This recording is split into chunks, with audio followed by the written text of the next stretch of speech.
Marian Vangheli a fost văzut marți seară printre manifestanții din Piața Universității cu o pancartă pe care scria "Oana Mizil, tu ești fata care te iubesc". Mai mulți studenți au fost dați afară astăzi din manifestație după ce jandarmii au prins copiind sloganuri de pe pancartele colegilor sau cu scandări scrise pe fițuici. Conform legii educației, studenții vor putea reveni la meeting abia în toamnă. Huliganii au spart azi noapte mai multe magazine din zona centrului istoric. Singurul din care au ieșit cu mâna goală a fost un mic.ro.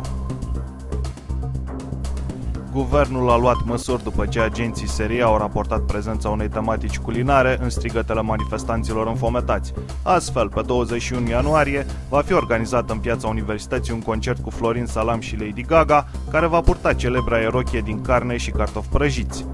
Din partea PDL vă vor vorbi Sorina Plăcintă și William Brânză, iar ordinea va fi asigurată de comisarul Aurelian Șoric.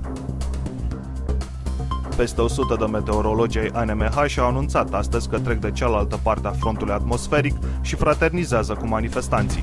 Prima urmare a acestui gest radical este că în zonele cu protestatari se vor anunța 20 de grade și soare puternic, în timp ce în zonele cu jandarmi, minus 10 grade și ploaie de pietre.